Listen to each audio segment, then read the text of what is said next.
Happy New Year and happy or not so happy winter? January rolls in like a quiet backstage after the final encore. The air is still warm from the holidays, but suddenly everything is still. Every performer looks around like, hello? Is the universe itself on break? Performers treat winter like expired potential. They assume the cold means their career is supposed to hibernate too. But your career is your business, and slow season is usually just code for self-imposed stillness. People still crave warmth, story, ambiance, magic, and especially when their real life feels gray and freezing. Your career isn't dead, it's waiting to see if you will show up. Winter isn't an obituary, it's an incubator. The season isn't testing your talent, it's testing your loyalty. DM me winter if you're done letting the forecast predict your income. If you suddenly need to reorganize your entire life before working on your dream, that is creative avoidance. Performers don't procrastinate, we ritualize avoidance. You'll deep clean your house, rearrange the bookshelves, fix a sock drawer for the first time since 2014. Anything except the actual thing you said you were going to do.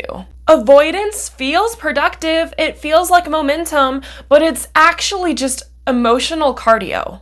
You start off doing one avoidant task and then, well, if you give a pig a pancake, suddenly you're repainting the kitchen, you're journaling your childhood wounds, you're pressure washing the driveway. Stop honoring distraction like it's your creative process because your dream doesn't need a perfect environment. It needs a decision. Start with the messy version and finish with a messy version. That's called momentum. And do you feel called out right now? If your habits didn't survive the first week of January, don't worry. They were never built to. This month turns everyone into a walking Pinterest board. Clean planners, color-coded dreams, fresh routines smelling like hope. And by week 2, it looks like an abandoned campground. Habits built on adrenaline collapse under reality. Performers love the rush, but not the routine. You start out strong, but the moment the dopamine wears off, the habit packs its bags and ghosts you. Discipline isn't about motivation, it's about identity. Swapping, I want to rehearse more, for I am someone who rehearses. Affirming, I am someone who rehearses, with consistency as part of who I am now. When your identity locks in, habits stop fighting you and they just follow. Are you ready for a real identity upgrade this new year? The new year brings out 2 different types of people. There's the people that go out in the shortest, tightest outfit they can possibly find in negative degrees. And then there's the people who say, why would I care about New Year's? It's literally just another day. To which I take note that you are not somebody that I want to hang out with. Look, the January aesthetic wears off at about 12:04, but the habits that you create stay the same for scientifically about 11 days. And then the excuses stay the same. You can't manifest a new you with the same old operating system. You can't teach an old dog new tricks, but you can reincarnate? I don't know, this metaphor is getting away from me. But the point is, it's not about celebrating 2026 as the fact that it is 2026 because what does that even mean? It's celebrating the fact that we have an entire new year, an entire new month that we're in, an entire new week, an entire new day to set goals for ourselves to make real differences, real change instead of real excuses. Your life doesn't shift when the clock hits midnight. It's actually more likely to turn into a pumpkin and rot. But it does shift when you do. Okay, let me get something straight. Performers are not dramatic. We're emotional engineers with glitter.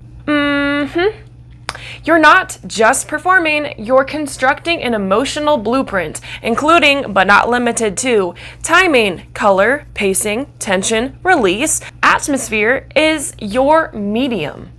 Because audiences don't remember your choreography, they do remember how their heart rate shifted when you walked into the room. Your value isn't in the moves, it's in the mood you manufacture. Own your presence, shape silence, use eye contact like a pressure point, and hold tension long enough for someone's breath to hitch. When you finally understand the emotional engineering behind your craft, your confidence rises, your impact rises, and yes, your rates rise. This is architecture and not accident. Comment architect if you're ready to be paid like one.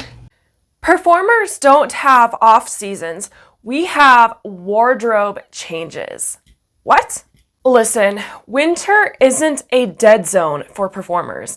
It's a secret corridor. It's a backstage hallway filled with cold air, quiet rooms, and the kind of strategy you don't have time for in July. Why? Because visibility isn't seasonal. Only weather is. Your craft doesn't freeze just because sidewalks do. If anything, winter sharpens you. The distractions all melt away, and what's left is the work. But how?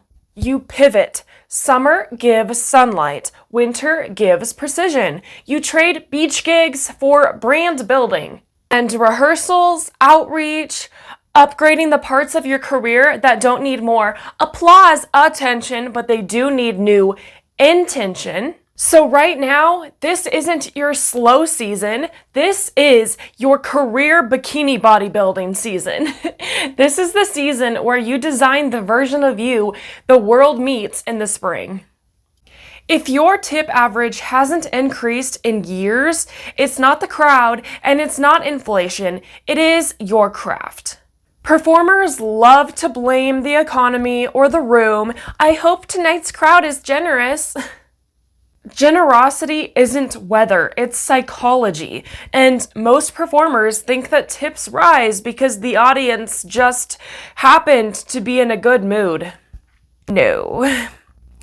Tips rise when the performer sharpens, when your pacing, presence, eye contact, timing, emotional delivery, and micro moments are intentionally engineered.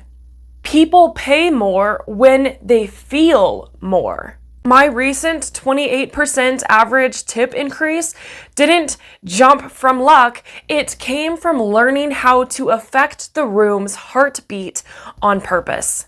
Stop waiting for a good crowd and become a performer who creates a generous one. Comment tip if you want my tips. If motivation is your strategy, your career is already in danger. Motivation is adorable, a spark, a vibe, a flirtation, but discipline is the one that actually shows up to move your career forward. Motivation gets moody, but discipline clocks in. If you only perform, pitch, rehearse, or post when you feel like it, then your dreams are basically being babysat by your emotions. And your emotions are not certified childcare. Treat discipline like a personality trait and not just a temporary mood. Build rituals over resolutions and anchor your next level into actions that don't need a permission slip from the universe. Stop waiting for that spark to become the fire. If you're waiting until you feel ready, you've already wasted half the year. Another half of the year of your best flexibility gone. Another year of what could have been another half of your income gone. Momentum isn't emotional, it's mechanical. It's built from repetition, structure, and choices that don't care whether you're in the mood. Feelings are highways with portals. If you rely on inspiration to move your career, you'll probably spend most of the year on the side of the road waiting for a tow truck. Create a weekly cadence that follows you, a rhythm that moves whether you're glowing with inspiration or contemplating your life in sweatpants. Stop wishing on alignment and start building the engine that runs your career. Your ambition is huge, but your execution is seasonal. You work when you feel good, hide when you don't, and somehow expect results that are intolerant to inconsistency. You cannot build a sustainable dream on wavering emotions. If your career flatlines every time your mood dips, the dream was never the problem. Your self-regulation was. Stability is not about being perfect, but about being present. If you're only showing up 80%, 50%, even 20%, consistency compounds and inconsistency erases. So, show. Has someone called your ambition, your routine, or your dream selfish? Congratulations, honestly, because that means that you're growing too fast for their comfort. At some point in your growth arc, people stop seeing your ambition as inspiring and start seeing it as personally inconvenient. Suddenly, you're self-focused, changing, pulling away. Translation, you stopped shrinking to keep me comfortable. People love your potential until it threatens their stagnation. They'll use guilt, morality, and emotional booby traps to make your expansion feel like betrayal. Spoiler, their discomfort is not your responsibility, and your ambition isn't selfish, it's self-sovereign. Healthy people evolve with you, and unhealthy people accuse you of abandoning them. Either way, you're still allowed to want more and to not be sorry about it. If you suddenly need to reorganize your whole life before working on your dream, that is creative avoidance. You'll deep clean the house, revamp your Google Drive, color code trauma responses, literally anything except the actual dream. Being an avoidant is equivalent to if you give a pig a pancake. I mean, suddenly you're repainting the kitchen, you're fixing a hinge that last week your I'm just a girl suddenly got the drive to YouTube and try and pull out the tools. Like what? You're calling your childhood best friend. You're exfoliating your elbow. Avoidance feels productive, but it starves momentum. So stop honoring distraction like it's part of your artistic process. Your dream does not need a perfect aesthetic. It needs action. Even messy action counts. Momentum isn't built in clarity, it's built in motion. If your realistic thoughts are suspiciously rude to your dreams, that's not realism, that's fear in a pantsuit. Fear rarely shows up shaking and dramatic. She shows up pretending to be responsible. It looks like, I'm just being realistic. I should be practical. I don't want to get my hopes up. But if you listen closely, those thoughts sound less like caution and more like insecurity. Cosplaying as maturity. Fear doesn't say, be careful. Fear says, stay small. Because being careful would require taking action. Question every realistic thought. Is this protecting me or is this shrinking me? Realism safeguards. Fear suffocates. One preserves your path, the other one erases it. If movie trailers can emotionally ruin people in 90 seconds, so can your performance. A great performance hijacks the nervous system. Think of a movie trailer. The music swells, the colors shift, and the tension hits, and suddenly your chest tightens. Because trailers are engineered.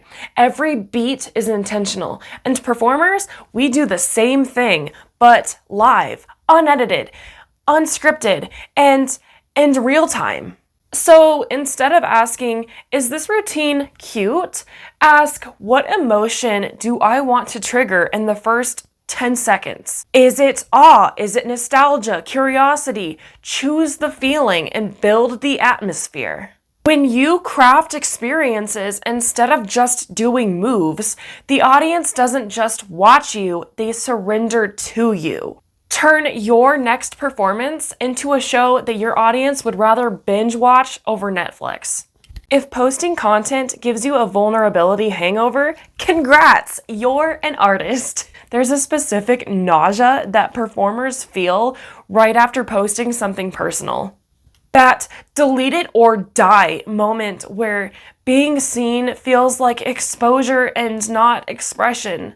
Because somewhere along the line, you equated visibility with perfection, and you think people need the polished version to believe in you. But polished isn't what wins the heart. Permission does. Show the 80% version, the in progress version, the version of you that proves you're growing and not just performing an already finished product. People don't connect to perfection, they connect to the becoming. So let them witness the climb instead of pretending that you teleported to the top. Comment seen if this is you. It's a new year and it's a new you. Bitch, it's January, not a personality transplant. Everyone treats the new year like a spiritual makeover. They buy a new planner and suddenly they believe they've rewritten their entire identity. But January hype is biodegradable. It dissolves at about 12:04, and then the real you walks back in wearing fuzzy socks and old habits.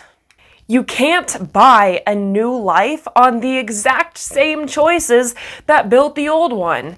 Real change isn't dramatic. In fact, it's boring. It's the microscopic choices that you make when nobody is cheering and you'd rather emotionally hibernate. Or literally hibernate. The ball drop won't change you, but your behavior will. If your fear or hesitation meant that you weren't meant for something, every successful performer would have quit in childhood. You know how right before you perform, your chest tightens, your stomach riots, and your brain files for early retirement? It's not as dangerous as it is expansive. Your body doesn't know the difference between fear and growth. It just knows that you're stepping into a bigger version of yourself. And it's screaming because evolution feels unfamiliar. Stop trying to eliminate nerves. Bring them with you. Let them sit in the passenger seat while you drive. Because courage isn't calm. It's commitment in chaos. Your dream doesn't demand a fearless version of you. It demands the version that shows up anyway. If your January habits already fell apart, good! Now you can build real ones. You originally built habits powered by holiday adrenaline and not actual identity. They were cool, but not sustainable. Performers love the idea of discipline until the dopamine fades. Then suddenly the planner is a coaster and the habit tracker becomes a memorial. Instead of forcing perfection, build identity habits. For example, I rehearse because it's who I am. I create because it's my rhythm. Habits stick when they're personal and not performative. Comment reset to restart your New Year resolution. If you want higher paying gigs, stop hiding like you're in witness protection. Performers want premium rates, but they post like mysterious forest creatures, one blurry selfie every full moon. You can't charge luxury prices with ghost energy. Bookers don't pay for talent alone, they pay for certainty. And if they can't see you, understand you, or imagine you in their space, they won't invest. Visibility isn't vanity, it's verification. So show your work, show your process, show your presence. Visibility raises perceived value, and perceived value raises your rates. Want to get booked like a pro? Start showing up like one. Look, I ain't no gypsy, but if your plan is to wait for the right moment, I'm gonna tell you right now, a spoiler, that it is never coming. Performers love to wait for divine timing and the perfect moment and the perfect clarity and the perfect confidence and the perfect alignment. But waiting is just procrastination with spiritual glitter. It feels intentional, but it's actually stillness dressed up as strategy. Stop treating opportunities like meteor showers that you hope to catch and start building the room where bookers cannot ignore the star that you are. Think strong branding, clear offers, real visibility, relentlessness, follow through. This will make your dream unreliant on the universe, but reliant on you to stop delaying your doubt. Comment stage if you're done watching other performers live the life that you keep dreaming about. Most dreams don't dramatically die. They quietly drift while you're busy procrastinating. POV, your dream starts out tied to the dock, close, reachable, then every "I'll start next week" loosens the rope. Dreams rarely explode, they evaporate. Not because you weren't capable, but because you waited too long to anchor them. So grab the damn rope, pull the dream back in, tie it to timelines, tasks, non-negotiables that keep it from floating into oblivion. Desire isn't destiny, but structure is. Comment map if your dream needs an actual route. If you think performers don't work, let me run that fantasy real quick. January in a performer's life is far more than pixie dust and applause.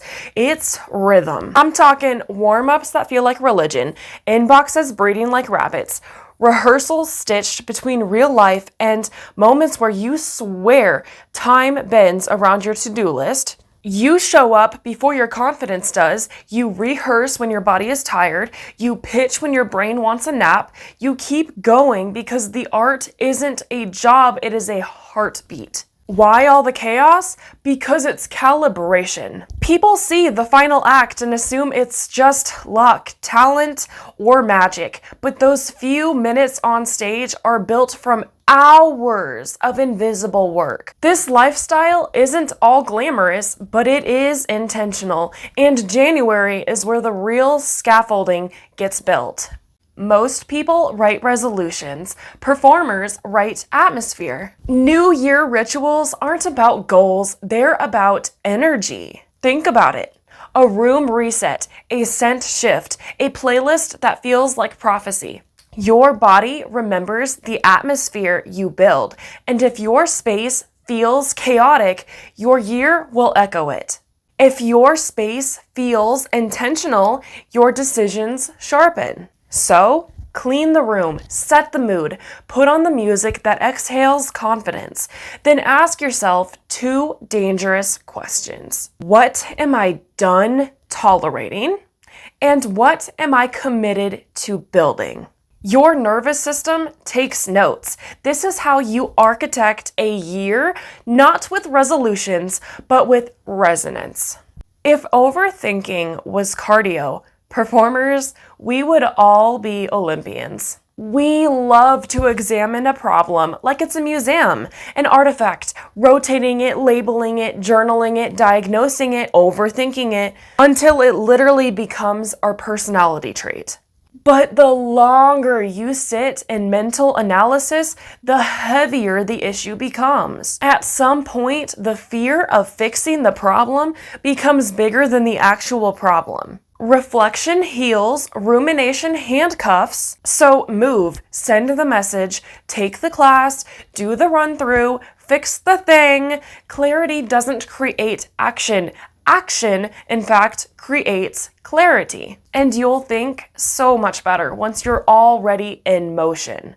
If your life feels like the side character in someone else's story, That's not fate. That's conditioning. There comes a moment when you realize you've been shrinking out of habit, softening your wins, diluting opinions, playing small to keep the peace, because somewhere early on, you learned that being low maintenance made you lovable, that minimizing yourself kept rooms calm, that disappearing just a little made you easier to be around. It's where we all began performing.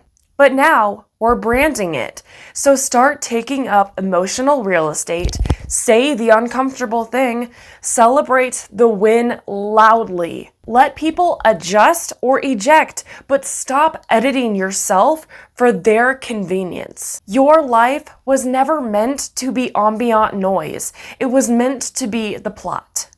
If your realistic inner voice sounds like it's allergic to your dreams, it's not realism, it is fear wearing glasses. There's a voice in your head that pretends to be logical, saying things like, be practical, play it safe, don't aim too high. And this feels responsible, but it's actually very restrictive. Fear, being the opposite of faith, knows that you would spot her if she arrived shaking, so she disguises herself as maturity, coming through with a reasonable tone and a neat list of what if and a quiet nudge to stay in the familiar. Question that voice. Ask, is this protecting me or is this preventing me? Real realism checks the map and fear cages the explorer. Choose the voice that expands you, not the one that edits you. Do you ever feel so impostery that you start convincing yourself that your audience must actually be stupid? There's that delusional but somehow logical moment where you feel like such a phony that you decide the only explanation is this, that your audience must actually be dumb. Like, yep, they are in fact the ones acting, full cast, straight out of Idiocracy.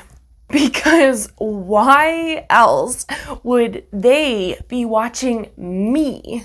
But that spiral isn't truth. It's self-defense. Your brain would rather call everyone else clueless than admit you might actually be talented. You mistake discomfort for deception, and suddenly you're the fraud, and they're the extras in your imaginary documentary. Here's the plot twist.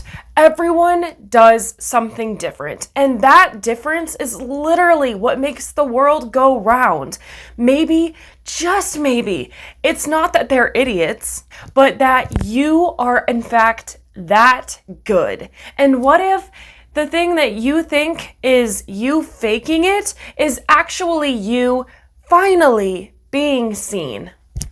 If your business survived the dollar store era, congratulations, you're deadly. Everyone sees the polished version of your brand, the lighting, the graphics, the confidence, and forget there was ever an era where your business budgeted. You had $7.42 and you were choosing between printer ink or groceries. More than success starts with strategy, it starts with improvising your entire business using dollar store office supplies. And a dream held together by caffeine and denial. Your first marketing plan wasn't as much of a plan as it was a sticky note that kept falling off the fridge. If you're still in your scrappy beginning, don't be embarrassed by it. This era trains you to stretch, innovate, adapt, and create magic from crumbs. Luxury entertainers are the goal, but the ones who survived the dollar store era first, they're unstoppable. If your car is currently doubling as a mobile office, welcome to the real entrepreneurial pipeline. No one warns you that entrepreneurship means your entire life ends up in your car sometimes. We're talking costumes, equipment, client notes, snacks you forgot existed. Your trunk basically becomes a storage unit. on wheels. Meanwhile, Instagram is hollering at you like, build your dream life. And you're like, absolutely. As soon as I can find my contract that's under 14 water bottles and buried under these Rogue wigs. Having a one-person business means being the CEO, janitor, driver, therapist, warehouse manager, and all from the driver's seat, quite literally. Stop shaming the car office era. It proves you're willing to build before you're comfortable. Before you had an office, before you had a system, you were mobile, messy, and most importantly, unstoppable. I know that your most successful ideas were written while you were half delusional at 1 a.m. Everyone talks about having a polished business plan, but real entrepreneurs know the truth. Your actual empire started in your notes app. Somewhere between the insomnia, the overthinking, and the what if I just did this. Those 1 a.m. ideas be hitting different. They're unhinged, dramatic, they make no sense in the moment, but somehow they turn into revenue, clients, and a brand that finally feels like you. Meanwhile, the professional plans that you made at noon never saw daylight. I want you to honor the 1 a.m. version of you. She's unfiltered, intuitive, sees the angles the logical mind misses. And your business didn't grow because you were prepared. It grew because you were willing to think outside of the box. Let us get something clear. You're not doing choreography. You're rewiring people's emotions in real time. Every time you step into a room, you're not just performing, you're constructing an emotional blueprint. Your timing, energy, and presence all function like invisible architectural beams that are holding up an experience. Because audiences don't walk away remembering the sequence of moves. They do remember how their heartbeat changed when you looked at them. Emotion is currency, and you're the curator. Use silence like a spotlight. Treat eye contact like tension wire, and let pacing breathe instead of rush. Craft the atmosphere intentionally and not accidentally. Once you understand you're designing an internal experience, not an external routine, your value skyrockets. What if I told you you're not late, but your attention span is? You swear everyone else is miles ahead, but if we opened your brain, we'd find 47 half-finished dreams wandering around like unsupervised toddlers. So there I say it, you're not behind, you're scattered. Being passionate is beautiful. Being multi-distracted is a career homicide. You can't build momentum if every 10 minutes you're switching quests like a chaotic RPG character. Pick a main quest for this season. One offer, one platform, one direction, and when you focus, you fast forward. And it's merely impossible to lose when all of your energy is pointed in one place. Stop treating your problems like they're auditioning for a role in your life story. Performers replay problems like they're preparing for a final exam. One awkward moment becomes a 3-week mental residency. And the more you analyze, the heavier the issue becomes. You turn tiny inconveniences into emotional architecture. Overthinking convinces you the problem is bigger than your ability to handle it. You need to interrupt that spiral. Take physical action before your fear finishes its monologue. Action dissolves fear faster than clarity ever will.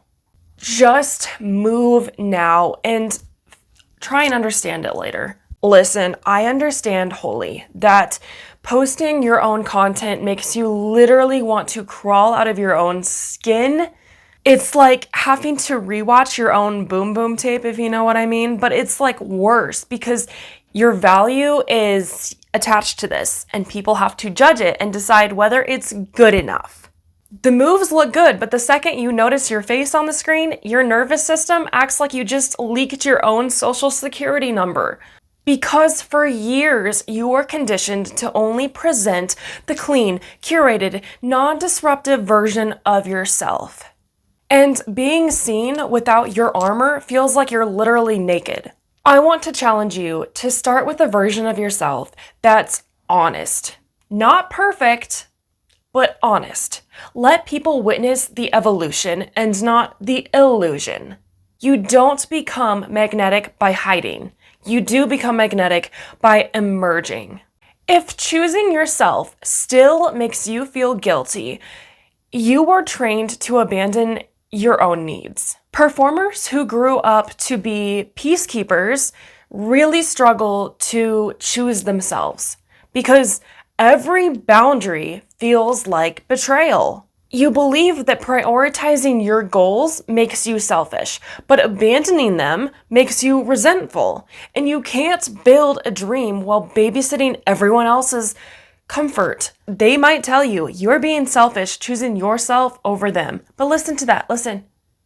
They're telling you you are being selfish for choosing yourself over them. Why? Because they're choosing themselves and they expect you to also choose them over you. What if you did exactly what they're doing and choose yourself because they're choosing themselves? You're not the one mad that they're not choosing you over them. You see that pattern here? Don't worry about being selfish and worry about being strategic. Your future needs the version of you who isn't apologizing for existing. Build the life that supports your nervous system and not everyone else's expectations. If you build your career around your feelings, you're building on quicksand. Momentum isn't built from inspiration, it's built from infrastructure. From routines solid enough to hold you steady on the days your motivation treats you like a toxic ex, hot one minute, cold the next, promising the world and then disappearing for 3 business days? Because I'll do it when I feel like it is the career version of waiting for your ex to finally text you back. It keeps you trapped in the same loop, hoping today something will magically be different. Your goals deserve reliability and not romantic delusion. Build a schedule that acts like the partner you wish you had during your worst breakup. From outreach, content, and rehearsals, build systems that commit even when your mood tries to run back to its toxic habits. Because truth is, you don't rise when you feel ready. You rise because your routine refused to let you fall for your old patterns again. Have you ever noticed that the most unforgettable performers aren't the prettiest? I mean, besides me, but that's besides the point. But they are the ones who alter the room. Performers love to obsess over aesthetics, the costume, the makeup, the perfect angles, but beauty alone has never carried a show. We've all seen stunning performers fall flat because they couldn't shift the room's energy. And you've seen average-looking performers hypnotize an entire crowd because their presence was engineered to be unforgettable. So stop focusing on aesthetic polish and start studying atmospheric power. How you enter, how you hold your silence, how your energy expands, that's what turns a routine into an experience. The audience doesn't remember your perfected eyeliner. They remember the version of themselves that you awakened in them. If January doesn't feel like a cleanse for your soul, you're doing it wrong. This month isn't just the beginning, it's the recalibration, a moment to gather the leftover clutter, doubt, and emotional debris from last year and put it in a box labeled expired. Because your nervous system needs space to create. Chaos suffocates clarity. And you can't build your next level on a floor that's already covered in last year's dust. Reset your space, reset your calendar, reset your boundaries, and not as an aesthetic ritual, but as an energetic one. This is where you reclaim your bandwidth, power, and presence. Good old Jan's job isn't to excite you, it's actually to empty you, so you have room to rise. Comment reset if you're ready to house clean your career and your life. If you have been waiting for a sign, this is it. This is your verbal sign telling you to move. Performers will often spend the entire new year, if not the entire year itself, waiting for clarity, for confidence, for divine timing, for somebody to pick them. But waiting is how dreams drift. You don't need more time, you need more action. The opportunity isn't late, but you might be. So build the momentum you're praying for. Pitch the gig, raise the rate, post the comment. So many things are in our control, but we like to pretend it's not. We like to play victim over hero because it's so much easier. But when did you ever sign the contract with easy? When did I ever promise you it was gonna be easy? If taking a harder route gives you the life of your dreams, isn't it worth it? Especially if you follow the right blueprint, the right recipe, a proven path that works. What if all you really had to do was show up loudly enough that the industry can't pretend it didn't see you? Comment stage below for the blueprint. Truth is, your dream didn't die. You just stopped walking toward it. Dreams are almost never, if ever, actually unreachable. They just seep further and further away each time you put it off another day. You're not incapable, and the drift is so subtle. It feels harmless until the distance becomes unbearable. But you can still pull it back. As far away as it might seem, or it might actually be at this time, that particular struggle is worth so much more than sticking out your 9-to-5 that you hate, a job that you hate, an unfulfilling, dehumanizing life that you hate. Pulling your dream back in might be work, but everything is work. And wouldn't you rather do fulfilling work over unfulfilling work? Set tasks that create movement. Set standards that don't let you postpone your purpose. Your dream is still reachable. It's just waiting for you. So tie back the rope back to your hands and then start climbing it all the way to the top.